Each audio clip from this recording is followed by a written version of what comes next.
কোনো রাজনৈতিক দলের পক্ষেই সম্ভবত ভারত ছাড়া কোনো উপায় নেই। ভারতের সঙ্গে শেষমেশ জামাতেরও যে গোপন আঁতাত হচ্ছে তা অনেকখানি সম্ভবত প্রকাশ পেয়ে গেছে।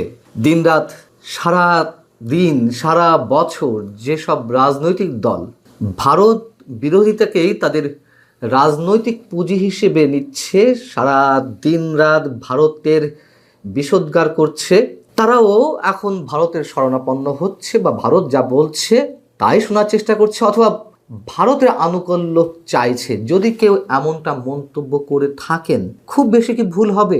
বাংলাদেশের জামাতে ইসলামীর আমির ডাক্তার শফিকুর রহমান এবছর শুরুর দিকে ভারতের কয়েকজন কূটনীতিকের সঙ্গে বৈঠক করেছেন, বা ভারতের দুজন কূটনীতিক শফিকুর রহমানের সঙ্গে বৈঠক করেছেন, যেভাবে বলি না কেন, সেটি প্রকাশ পেয়ে গেছে বুধবার নিজের বাসভবনে বসে আন্তর্জাতিক বার্তা সংস্থা রয়টার্সকে যে সাক্ষাৎকার দিয়েছেন, সেই সাক্ষাৎকারের মধ্যে তার বক্তব্য থেকে এই বিষয়টি বের হয়ে এসেছে এবং এটি নিয়ে সারা দেশেই এখন ব্যাপক হইচই শুরু হয়েছে।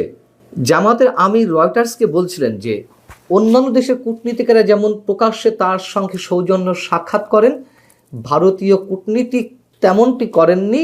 মানে তিনি ভারতীয় কূটনীতিকের উপর দায় চাপিয়ে দিচ্ছেন যে ভারতীয় কর্মকর্তা বৈঠকটি গোপন রাখার জন্য অনুরোধ করেছিলেন।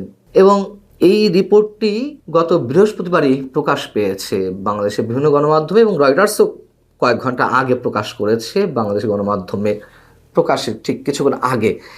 এখন গণমাধ্যমে কোনো গণমাধ্যমে এসেছে যে ভারতের সঙ্গে জামাতের আমিরের গোপন বৈঠক, এরকম হেডলাইন দিয়ে নিউজ আসছে। সেটি আবার প্রতিবাদ করেছেন ডাক্তার শফিকুর রহমান সাহেব। তিনি তার ফেসবুক পেজে একটি স্ট্যাটাস দিয়েছেন, আমি একটু ছোট করে আপনাদেরকে পড়ে শোনাই। তিনি বলছেন যে আন্তর্জাতিক মিডিয়া রয়টার্সকে গতকাল দেওয়া এক সাক্ষাৎকারে রয়টার্সের একজন সাংবাদিক আমাকে জিজ্ঞাসা করেন, ভারত যেহেতু আপনাদের প্রতিবেশী দেশ, তাদের সঙ্গে আপনাদের কোনো যোগাযোগ আছে কিনা, কোনো কথাবার্তা বা বৈঠক হয় কিনা।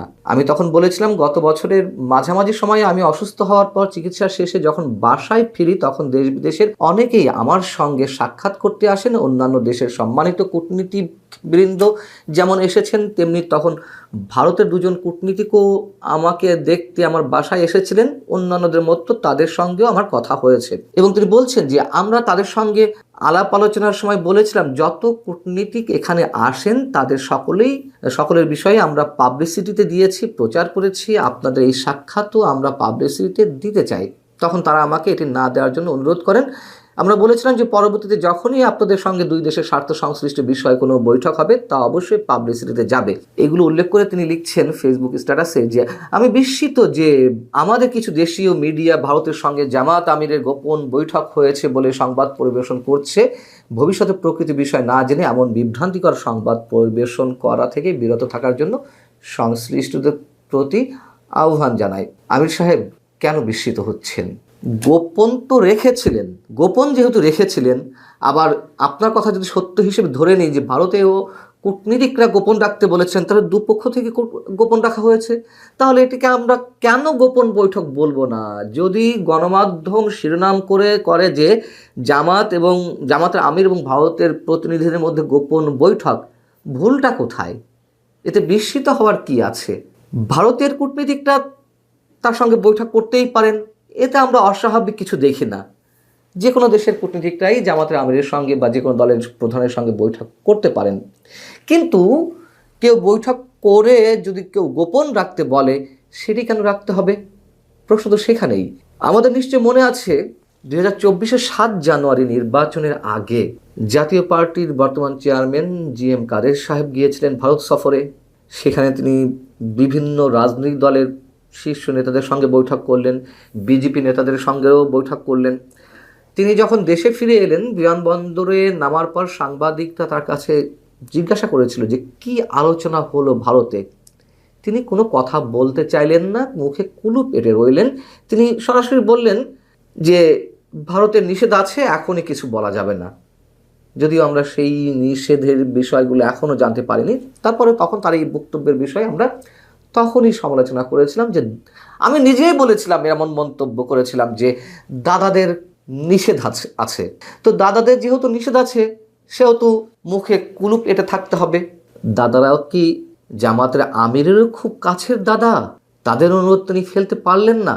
তাহলে জিএম কাদেরের কিছু না বলার বিষয়টি যদি অপরাধ হয়ে থাকে এবং তিনি যদি কিছু গোপন করে থাকেন, তাহলে জামাতের আমিরও গোপন করেছেন, খুব স্বাভাবিক। যদি প্রশ্ন করি যে সেই বৈঠকে কি কথা হয়েছিল, কি নিয়ে আলোচনা হয়েছিল, সাহস আছে জামাতের আমির ডাক্তার শফিকুর রহমানের সেগুলো প্রকাশ করার? আমার মনে হয় না, প্রকাশ করার সাহস নেই। যদিও তিনি বলেছেন পরবর্তী থেকে সবকিছু পাবলিক করা হবে, ওটাই আগে পাবলিক করুন কি কথা হয়েছিল। আবার জামাতের নেতৃত্ব মেনে নিয়ে যে এনসিপি জোটে গেছে, নির্বাচনী জোটে, এবং প্রথম থেকে বলা হচ্ছিল এটি জামাতের বি টিম, যাও সেগুলো তো প্রমাণ হয়ে যাচ্ছে, সব কিছু যা যা বলেছিল আমরা সব কিছু প্রমাণ হচ্ছে। সেই এনসিপির অন্যতম শীর্ষ নেতা সার্জিস আলম আবার জামাতের আমিরকে ডিফেন্ড করছেন। কত বড় জঘন্য বিষয়! মানে এদের রাজনীতির কোনো ধরনের নীতি, নৈতিকতা, আদর্শ বলতে কিছুই নেই। কিভাবে ডিফেন্ড করছেন? সার্জিস আলমও তার ফেসবুক স্ট্যাটাসে লিখছেন, জামাতের আমিরের সাথে ভারতীয় দুই কূটনীতিক বৈঠক করেন এবং সেই তথ্য পাবলিকলি না জানানোর কথা বলেন। জামাতের আমির প্রতিউত্তরে বলেন, দেশের স্বার্থ সংশ্লিষ্ট বিষয়ে আলোচনা হতেই পারে, এক্ষেত্রে গোপনীয়তার কিছু নেই এবং পরবর্তীতে আলোচনা হলে পাবলিকলি হতে হবে। এই তথ্য জামাতের আমির নিজেই সংবাদ সংস্থা রয়টার্সকে জানান, তারপর সেটা বাংলাদেশের মিডিয়ায় আসে। সরি, জামাতের আমির নিজ থেকে রয়টার্সকে জানায়নি। রয়টার্সের প্রশ্নের প্রেক্ষিতে জামাতের আমির স্বীকার করতে বাধ্য হয়েছেন। এটা জামাতের আমির নিজের থেকে জানাননি ভারতের বিষয়টা।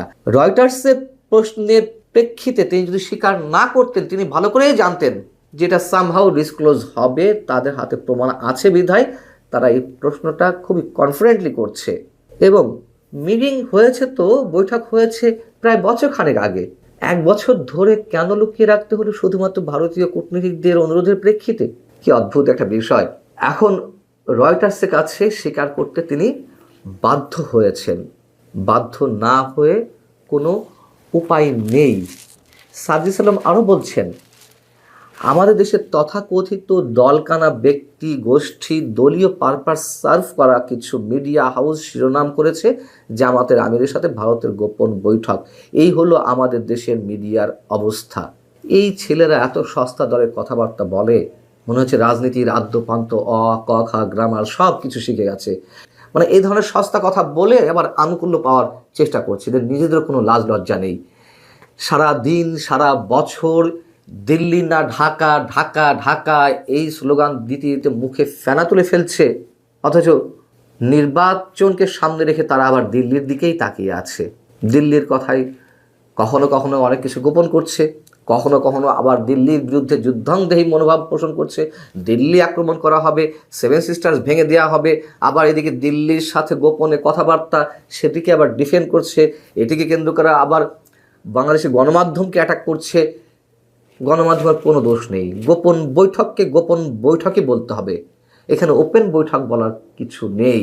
আমরা আরও অনেক কিছু দেখতে পারবো নিশ্চয়ই সামনের দিনগুলোতে। ভালো থাকুন সে পর্যন্ত। অবশ্যই